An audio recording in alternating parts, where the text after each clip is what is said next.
دوستو احباب،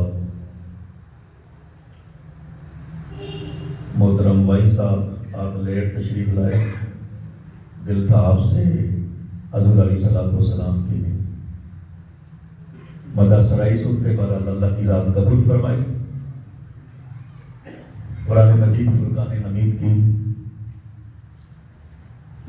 آیا مقدسہ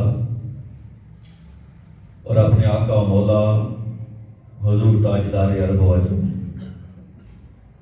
کا ایک فرمان علی شان آپ کے سامنے تلاوت کیا، مقررہ وقت کے اندر رہتے ہوئے انشاءاللہ چند معروضات آپ کی سماعتوں کی نظر کروں گا انشاءاللہ۔ 3 کے لگ بھگ دعا کرنی۔ اللہ رب العزت نے اپنی پاک کتاب کے اندر جو فیصلے فرمائے ہیں نا، وہ حق فیصلے فرمائے۔ میرے رب نے جو بھی احکام بیان فرمائے ان کے اندر انسان کے لیے گنجائش نہیں چھوڑی میرے رب نے کہ تو کمی بیشی کر لے ان کے اندر۔ تو میرا رب ارشاد فرما رہا ہے، جس طرح میں نے اپنی توحید کا فیصلہ فرمایا ہے نا کہ میرے سوا میرے علاوہ کوئی معبود نہیں ہے، میرے علاوہ کسی کے سامنے سجدہ جائز نہیں ہے، میرے سوا کسی کی عبادت جائز نہیں ہے۔ اگر کوئی کرے گا اس کی دنیا بھی تباہ ہے، اس کی آخرت بھی تباہ ہے۔ فرمایا کہ میرا فیصلہ ہے، وَقَضَىٰ رَبُّكَ، تمہارے رب نے یہ فیصلہ فرما دیا ہے۔ کیا؟ پہلی چیز تو یہ کہ اللہ تعبدوا الا اِيَّاهُ، کہ تم نے اس کے سوا کسی کی عبادت نہیں کرنی۔ میرے رب نے اس آیت مقدسہ کے اندر اپنی توحید کے بارے میں، اپنی الوہیت اور اپنی عبادت کے بارے میں فیصلہ سنایا۔ دوسرا فیصلہ میرے رب نے جو اپنی توحید اپنی عبادت کے ساتھ جوڑ کے بیان فرمایا، وہ والدین کے بارے میں ارشاد فرمایا، وَبِالْوَالِدَيْنِ إِحْسَانًا، فرمایا میں نے یہ بھی فیصلہ فرما دیا ہے کہ اولاد کو حکم دیا جا رہا ہے کہ انہوں نے اپنے والدین کے ساتھ احسان ہی احسان کرنا ہے۔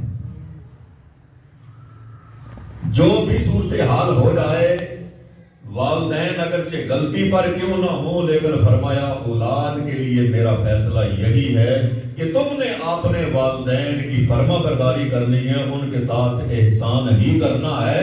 میرے رب نے یہاں تمیز نہیں فرمائی کہ والدین نمازی ہوں، پرہیزگار ہوں تو پھر ان کے ساتھ احسان کرنا ہے، مسلمان ہوں تو پھر ان کے ساتھ احسان کرنا ہے، نہیں، بلکہ میرے رب نے بھی اس چیز کو جو ہے وہ اوپن چھوڑا ہے۔ فرمایا والدین مسلم ہیں یا نان مسلم ہیں، مجھے ماننے والے ہیں یا نہیں ماننے والے، لیکن فرمایا تمہیں میں حکم دیتا ہوں کہ والدین کے ساتھ احسان کرنا ہے۔ والدین کافر ہیں یا مشرک ہیں، فرمایا پھر بھی تم نے اپنے والدین کے ساتھ مربت کے ساتھ پیش آنا ہے۔ نبی پاک علیہ السلام کا بھی یہی فیصلہ۔ حضرت اسماء رضی اللہ تعالی عنہا حضور علیہ السلام کی بارگاہ اقدس کے اندر ایک دن حاضر ہوئی، عرض کی یا رسول اللہ صلی اللہ علیہ وسلم، میری ماں مشرکہ ہے۔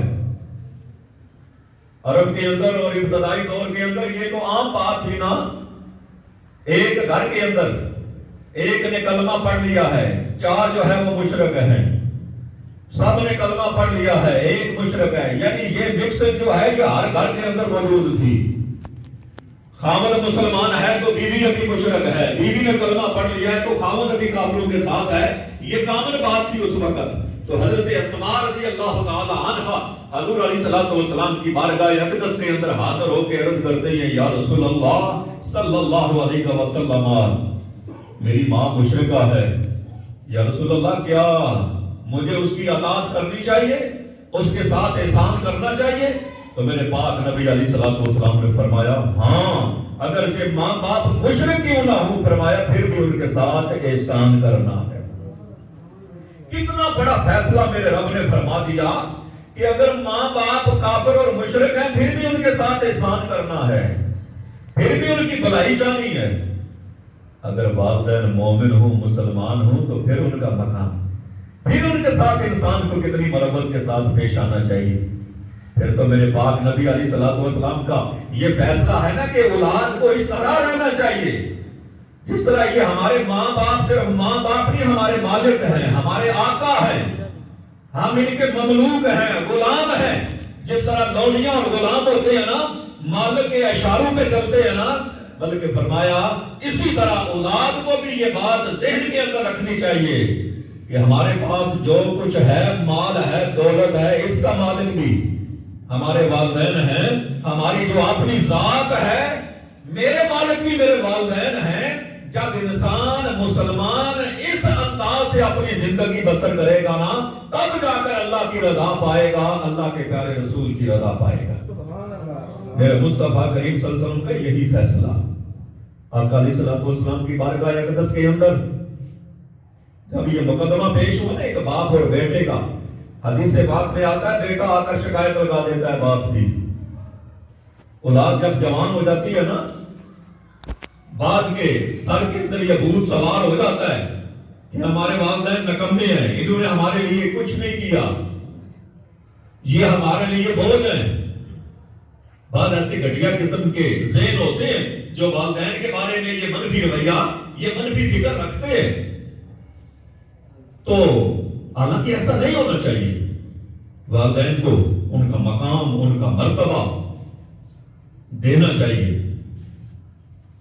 تو حضور کی بارگاہ کے اندر مقدمہ پیش ہو گیا، یا رسول اللہ صلی اللہ علیہ وسلم، میرا باپ ہے، میرے مال کو جو ہے وہ خرچ کر دیتا ہے. حضور علیہ الصلوۃ والسلام نے نا اپنے اس صحابی کو بلایا، یعنی اس نوجوان کے باپ کی طرف پیغام بھیجا. جب پیغام گیا، باپ کو پتہ چلا کہ آج میرے خلاف دعویٰ دائر کرنے والا کوئی اور نہیں ہے، میرا اپنا بیٹا ہے، میرا وہ بیٹا جس کے ساتھ میں نے ساری زندگی گزاری.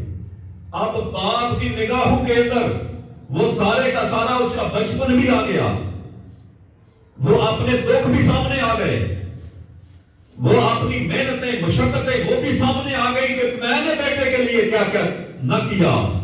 آج میرا بیٹا اس حد تک جا پہنچا، میں نے اپنے منہ سے نکال کر اپنے بیٹے کو کھلایا. والدین کا یہی انداز ہوتا ہے، والدین خود بھوکے رہ لیتے ہیں، اپنی اولاد کو جو ہے وہ پیٹ بھر کے جو ہے وہ کھلانے کی طرف رکھتے ہیں. اولاد مانگے تو اپنے منہ سے بھی نوالا، وہ نکال کر اپنی اولاد کے منہ میں ڈال لیتے. یعنی والدین کو میرے رب نے یہ ظرف دیا ہے، والدین کو میرے رب نے یہ شفقت اور یہ رحم ان کے دلوں کے اندر رکھا ہے کہ اولاد کے لیے وہ یہ جذبہ رکھتے ہیں.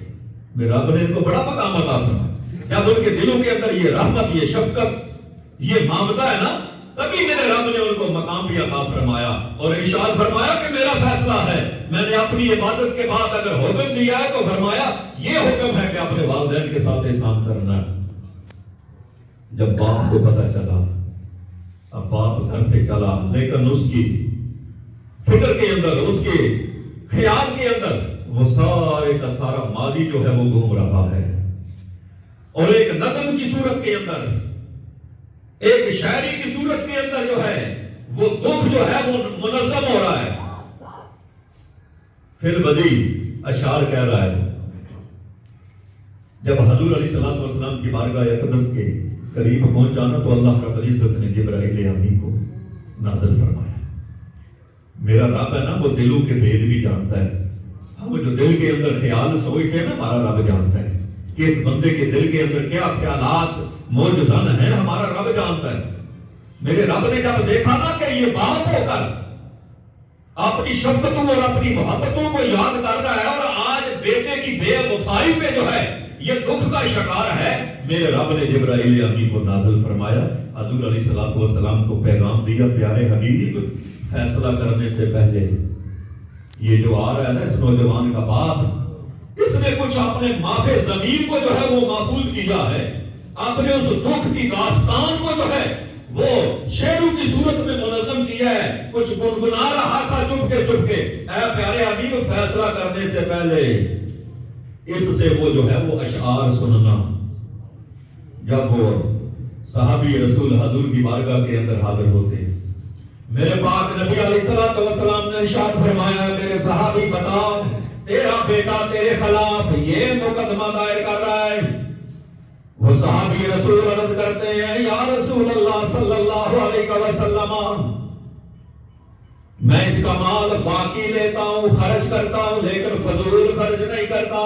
یا رسول اللہ اس کی بہنیں غریب ہیں، میں ان کو دیتا ہوں. یا رسول اللہ اس کی پھوپھی کو دیتا ہوں. یا رسول اللہ صلی اللہ علیہ وسلم، جن کا ہم پر حق ہے، جن ہمارے رشتہ داروں کا میرے بیٹے کے مال پہ حق ہے، یا رسول اللہ میں حقداروں کو حق دیتا ہوں، میں ناجائز خرچ نہیں کرتا، اس کے مال کو ضائع نہیں کرتا. اور پھر حضور علیہ الصلوۃ والسلام کے حکم پر وہ اپنا معافی ضمیر بھی بیان کیا کہ یا رسول اللہ صلی اللہ علیہ وسلم، اگر آپ نے پوچھ لیا ہے، میرے دل کے خیالات کو ٹٹول لیا ہے، تو اے میرے آقا، میرے دل کے اندر یہ خیال مچل رہے تھے کہ کس طرح اس کی ماں نے اس کو 9 مہینے اپنے پیٹ کے اندر رکھا، اس کے جسم سے اس کو غذا ملتی رہی. جب یہ دنیا میں آیا ہم نے کتنی خوشیاں منائی، لوگوں کی کتنی تواضع کی، کتنے دکھ جھیل کر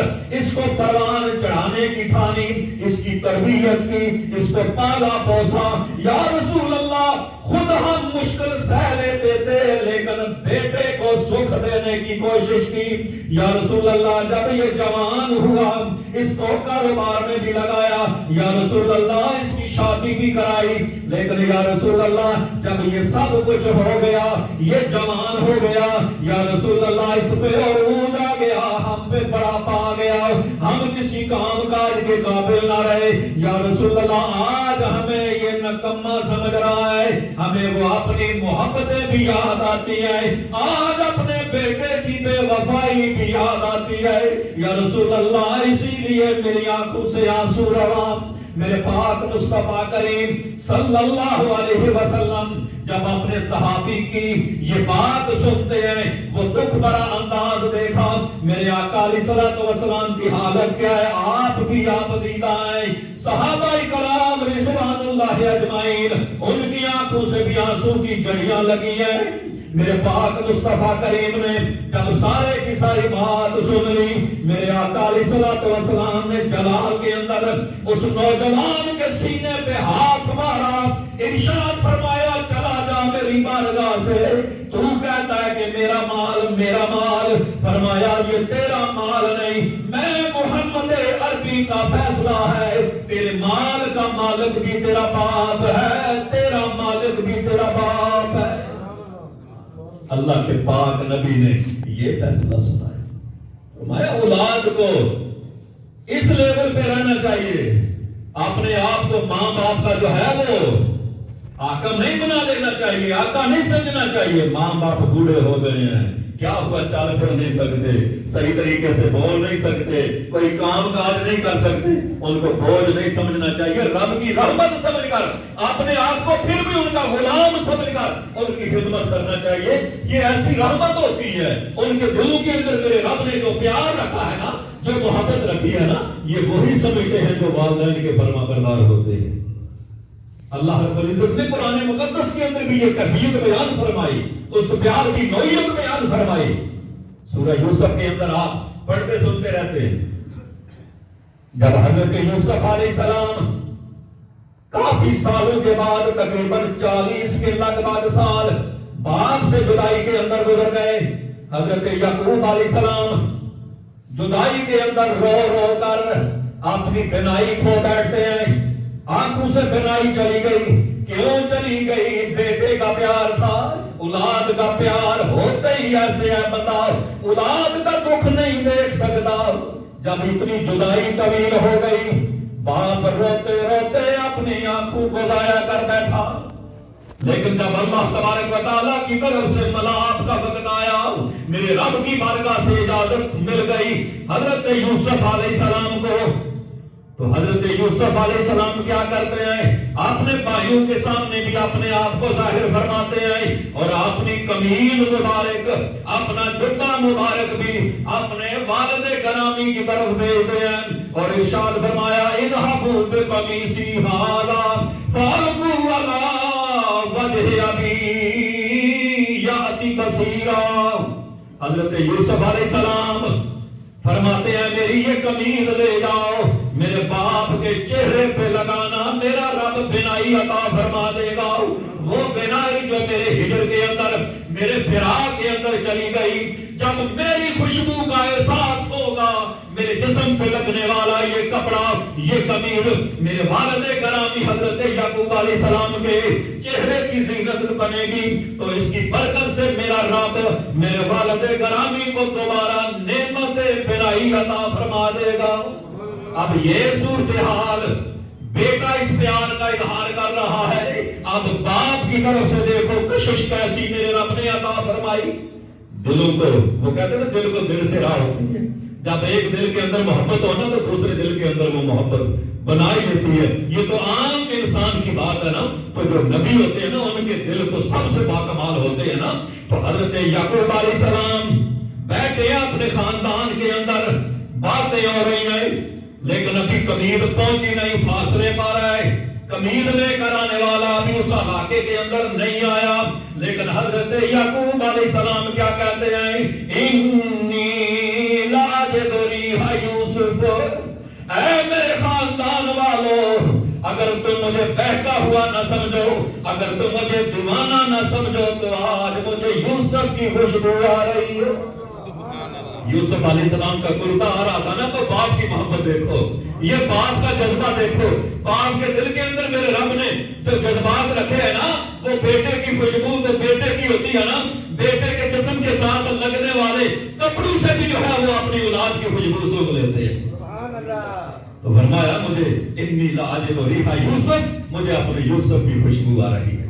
تو واقعی جب وہ قمیض پہنچی تو جو محبت تھی اس میں جوش مارا، وہ قمیض مبارک آپ کی حضرت یعقوب علیہ السلام کے چہرہ اقدس پہ جب لگی تو اللہ تبارک و تعالیٰ نے دوبارہ نئے سرے سے بینائی عطا فرما دی۔ تو میرا رب فرماتا ہے میرا فیصلہ ہے، میں نے اپنی توحید کے بعد، اپنی عبادت کے بعد، اے میرے بندے تمہیں جو حکم دیا نا احسان کرنے کا، مربت کرنے کا، فرمایا وہ تمہارے والدین ہیں، ہر حال میں ان کا جو ہے وہ شکر گزار بن کے رہنا۔ حضرت بریدہ رضی اللہ تعالیٰ عنہ حضور علیہ السلام کے صحابی ایک دن عرض کرتے ہیں یا رسول اللہ صلی اللہ علیہ وسلم،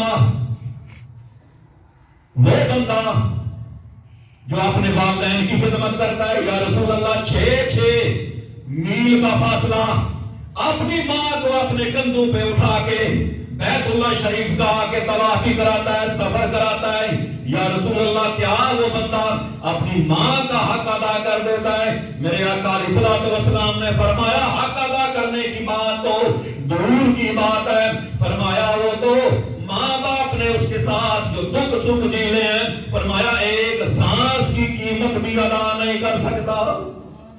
اسی طرح ایک صحابی رسول طواف فرما رہے تھے، میرے آقا علیہ الصلوۃ والسلام بھی طواف فرما رہے تھے خانہ کعبہ، اور اس نوجوان نے بھی اپنی ماں کو اپنے کندھوں پہ اٹھایا ہوا تھا، بیت اللہ شریف کا طواف کر رہا تھا۔ عرض کی یا رسول اللہ، گھر سے اٹھایا اپنی ماں کو اپنے کندھوں پہ، یا رسول اللہ ایسے نوکدار پتھروں پہ بھی چل کے آیا ہوں رستے کے اندر، وہ بھی ایسا مقام آیا کہ گرم پتھر اگر ان پہ گوشت رکھ دیا جاتا نا تو وہ بھی بھن جاتا ہے۔ یا رسول اللہ ایسا کٹھن سفر میں نے طے کیا اپنی ماں کو کندھوں پہ اٹھا کر، اور اللہ کے گھر کا طواف بھی کرا رہا ہوں اپنے کندھوں پہ اٹھا کر، یا رسول اللہ میں نے اپنی ماں کا حق ادا کر دیا۔ میرے پیارے آقا علیہ الصلوۃ والسلام نے فرمایا تیری پیدائش کے وقت، تجھے جنم دینے کے وقت تیری ماں کو جو ٹیسے ہوئی تھی، تیری ماں کو جو تکلیف ہوئی تھی، فرمایا تو نے تو ان میں سے ایک کا حق بھی ابھی ادا نہیں کیا۔ تو یہ میرے رب کا فیصلہ اور یہ میرے آقا علیہ الصلوۃ والسلام کے فیصلے ہیں والدین کے بارے میں کہ ان کے ساتھ جو ہے وہ اس طرح مربت کے ساتھ پیش آنا۔ اللہ کی رضا چاہتے ہو، اللہ کے پیارے رسول کی رضا چاہتے ہو تو فرمایا اپنے والدین کو راضی کر لو، رب راضی ہو جائے گا۔ مصطفیٰ کریم نے فرمایا نا، فرمایا رب کو راضی کرنا چاہتے ہو نا، رب کی رضا والد کی رضا میں ہے، اور فرمایا رب کی ناراضگی والد کی ناراضگی کے اندر ہے۔ اس لیے عقل مند انسان وہی ہے جو اپنے والدین کو راضی رکھے. کیوں؟ ہر بندہ یہ تو چاہتا ہے میرا خدا راضی ہو جائے. کام بے شک ہمارے جیسے بھی ہیں لیکن دل کے اندر یہ خواہش تڑپ تو ہوتی ہے نا ہمارا رب راضی ہو جائے. تو والدین کو بندہ راضی کر لے, میرا رب اسی سبب سے اپنی عطا کی بھی توفیق دے دیتا ہے. حکیم لقمان جن کو عقل اور دانائی کے لحاظ سے بڑا پائے کا انسان سمجھا جاتا ہے, قرآن مقدس میں بھی اللہ رب العزت نے ان کی دانائی کی باتیں جو ہیں وہ ارشاد فرمائی ہیں. حکیم لقمان نے ایک دن اپنے بیٹے کو کہا, بیٹا جا جنت کی مٹی لے کر آ. اب عالم دنیا کے اندر جنت کی مٹی, یہ جنت دوزخ تو قیامت کے بعد کم ہوگی, یہ جہان ہے. تو حکیم لقمان کو جس طرح آزمایا گیا تھا نا, اسی طرح آپ نے اپنے بیٹے کو بھی نا آزمایا. آپ کو آزمایا گیا تھا نا, آپ غلامانہ زندگی بسر کرتے تھے. آپ کو مالک نے کہا کہ جا بکری ذبح کر اور اس میں سے جو گوشت کا بہترین حصہ ہے نا وہ لے کر آ. تو حضرت لقمان گئے, بکری ذبح کی, یہ زبان اور دل نکال کر لے آئے. کہا یہ گوشت کا, یہ جسم کا سب سے بہترین حصہ ہوتا ہے. مالک نے دوسری بکری لی, یہ دوسری بکری لے جا, آپ اس بکری کے جسم سے, اس کے گوشت میں سے جو بادکاری حصہ ہے نا وہ لے کر آ. حکیم لقمان گئے, پھر بکری ذبح کی, پھر وہی دونوں چیزیں, دل بھی اور زبان بھی لے آئے. اب ان کا مالک آقا حیران کہ تمہیں کہا بہترین حصے لے کر آؤ گوشت کے, تم نے وہی دو حصے لائے. بدکار کہا تو پھر بھی وہی دو حصے, کیا بات ہے؟ تو حکیم لقمان کہنے لگے, میرے مالک یہی دو حصے, اگر یہ سلجھ جائے نا, اگر یہ بہتر ہو جائے نا, اگر ان کی صلاح ہو جائے نا, دل کی صلاح ہو جائے, زبان کی صلاح ہو جائے, تو یہ انسانی جسم کے اندر سب سے بہترین حصے ہیں. اور اگر ان کے اندر بگاڑ پیدا ہو جائے نا, دل کے اندر, زبان کے اندر, تو ان سے بری چیز کوئی نہیں. اسی طرح آپ نے اپنے بیٹے کو بھی آزمایا اور دنیا والوں کو بتایا کہ جو عقل مند ہوتے ہیں وہ اس طرح سے فرمایا, بیٹا جا جنت کی مٹی لے کر آ. اب بیٹا گیا, تھوڑی دیر کے بعد وہ مٹی کپڑے میں ڈالی, والد گرامی حضرت لقمان علیہ السلام کے سامنے پیش کرتی کہ یہ جنت کی مٹی. آپ نے پوچھا, بیٹا جنت کی مٹی تو کیسے لے کر آیا, تو نے جنت کو کہاں پا لیا؟ یہ جنت اور دوزخ کا فیصلہ تو میرے رب نے قیامت کے دن جو ہے وہ فرمانا ہے, اور جنت ساتوں آسمانوں کے اوپر ہے, تو جنت کی مٹی کیسے لے آیا؟ تو وہ بیٹا کہتا ہے, بیٹا بھی تو لقمان علیہ السلام کا تھا نا, بیٹا کہنے لگا کہ اے میرے والد گرامی, یہ مٹی جو میں لے کر آیا ہوں نا واقعی جنت کی مٹی ہے, کیونکہ ہمیں اپنے آقا و مولا حضور نبی رحمت صلی اللہ علیہ وسلم کے فرمان پر یقین ہے. ہمارے پیارے آقا علیہ الصلوۃ والسلام نے فرمایا, ان الجنت تحت اقدام الامہات, فرمایا ماں کے پاؤں کے نیچے بھی جنت ہوتی ہے. میں گھر گیا ہوں, میری ماں نے جہاں پیر رکھے تھے میں اس کے پاؤں کی یہ مٹی لے کر آیا ہوں, یہ بھی جنت کی مٹی ہے. باپ نے شفقت کے ساتھ, پیار کے ساتھ شاباش دیتے ہوئے ان کے سر پہ ہاتھ پھیرا کہ بیٹا تیرا فیصلہ درست ہے.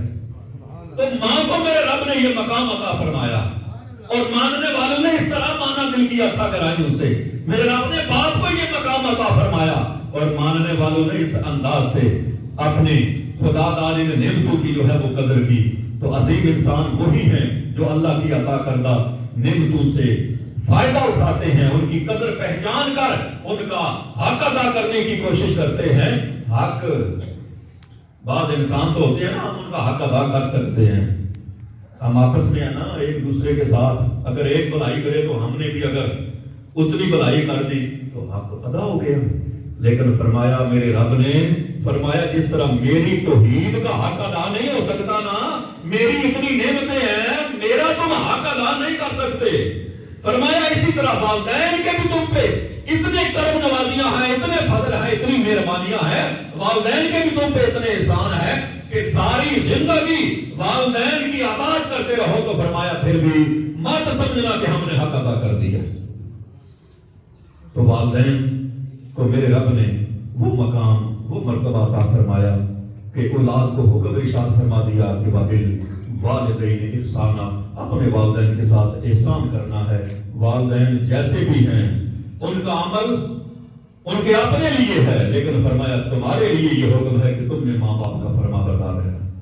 والدین مسلمان ہیں یا کافر اور مشرک ہیں؟ فرمایا تم نے والدین کے ساتھ احسان کرنا ہے، والدین کے اعمال ان کے عقائد اپنی جگہ، فرمایا تم نے ان کے ساتھ بھلائی کی فکر رکھنی اور کرنی ہے۔ اللہ رب العزت ہم سب کو توفیق عطا فرمائے کہ ہمارے رب نے جو فیصلے فرمائے، ہمارے آقا علیہ السلام کی جو تعلیمات ہیں، ان والدین کی مقام اور ان کے شرف اور بزرگی کی لحاظ سے امت کو جو درس دیا، اللہ رب العزت والدین کے مقام کو سمجھ کر جان کر والدین کی کمال کو خدمت کرنے کی توفیق عطا فرمائے۔ وما علیہ الا البلاغ المبین۔